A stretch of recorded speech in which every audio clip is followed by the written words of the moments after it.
Somewhere along the way, masculine energy became a bad word for women. Ambition, too aggressive. Directness, too harsh. Discipline, too intense. But what if rejecting masculine energy is actually limiting us? Because masculine energy isn't about being a man. It's not about being manly or being boyish. It's about being industrious, enterprising, decisive, and forward thinking, traits that build things. So today we're going to talk about, is your energy masculine or feminine? And I'm also going to hopefully convince you that you should harness both. And if you are a girl that has some masculine energy, don't let society make you reject all of that masculine energy. So we're gonna weave in some personal examples as well, and hopefully get into some of this interesting, also cultural divide that we have now in this area. Welcome to the channel, all about self-improvement here, growth and mindset, but specifically making it very practical and tangible. So I will also include some practical tips at the end. Please like and subscribe, apparently can't speak today, if you enjoy the video, and we'll get right into it right now. So first, let's talk about what masculine energy actually is. Masculine energy in psychological terms, or like the sort of societal archetype that it often represents, is direction, structure, assertiveness, risk-taking, agency, decisiveness, long-term vision, industrious nature. It is doing energy, while in society, feminine energy often represents intuition, nurturing, emotional intelligence, collaboration, creativity, presence, relational depth, essentially being energy. And the thing is that both exist in everyone, and in my opinion, every single one of these traits is equally as important. And I really think that it's all about embracing these traits. And again, that's kind of what sort of stimulated this video, is basically that I think it's really unhealthy to be sort of prompted to reject some of these traits, even if it doesn't sort of align with maybe what society, I guess, assigns your archetype. So the cultural overcorrection is essentially that for decades, women were pushed to suppress ambition. Then empowerment movements encourage independence and career building. Now, online discourse sometimes swings towards soft life or stay in your feminine, never initiate, etc. But I think the danger of that is that when feminine becomes synonymous with passive, dependent, avoidant of responsibility, and anti-ambition. And that's not empowerment, that is outsourcing, in my opinion.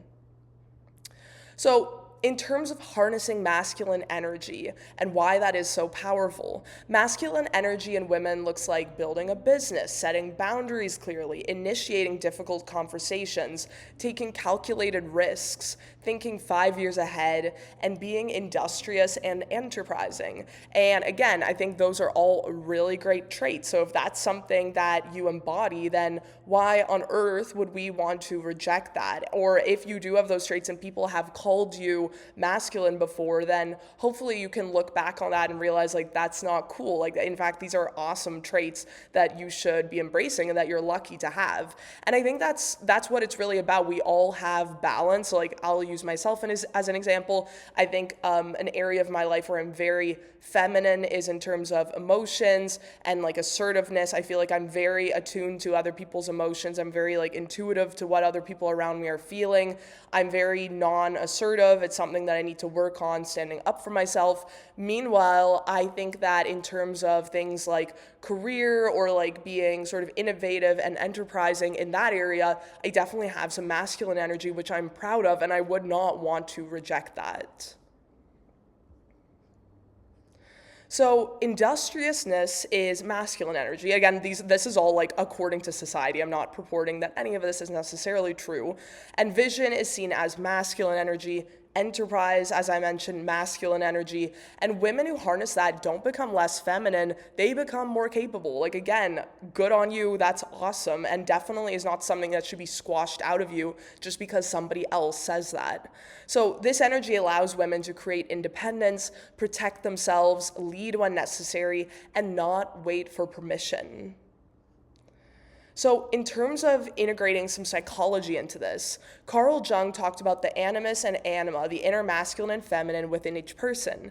And the healthiest individuals integrate both. So, a woman who rejects masculine traits may struggle with decision making, avoid leadership, feel powerless in practical matters, and rely too heavily on external validation.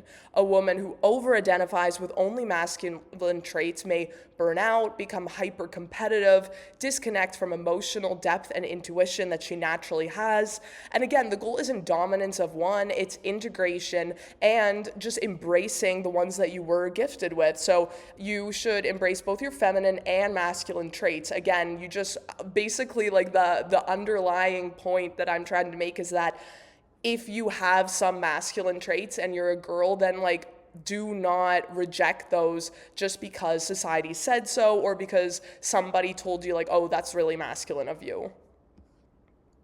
So, in terms of a practical application, I think it is good to ask yourself, where am I avoiding initiative? Where am I afraid of being seen as too much?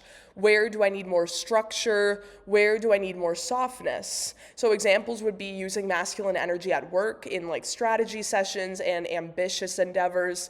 Use feminine energy in relationships, like attuning to other people's emotions and warmth, and combine both in leadership to have both vision and empathy.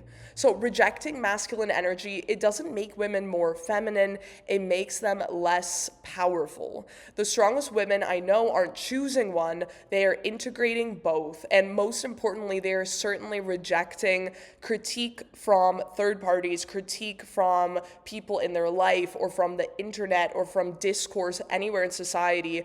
You 110% should just not be rejecting any part of yourself. You should embrace the feminine, the masculine, and think strategically about how you want to be. Just like I said, sometimes I think I'm not assertive enough, so maybe that's something that I could tune up a little bit.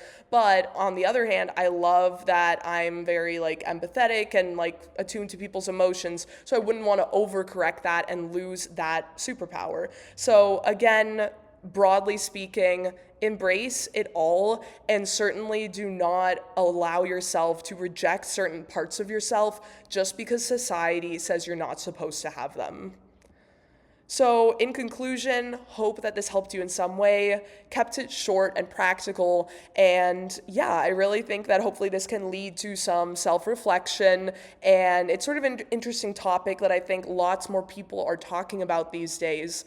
But yeah, I think like a lot of people are talking too much about rejecting masculine traits. I've also heard a lot of talk online about that like having too many masculine traits as a girl leads to like stress and tension, and of course, in extreme situations, if you were overworking yourself, yeah, you're gonna burn out. But I think just like broadly sweeping that statement over every single person that has some masculine energy is really dangerous and just like sort of takes the power away from women. And yeah, hopefully this helps. And please like and subscribe if you enjoyed.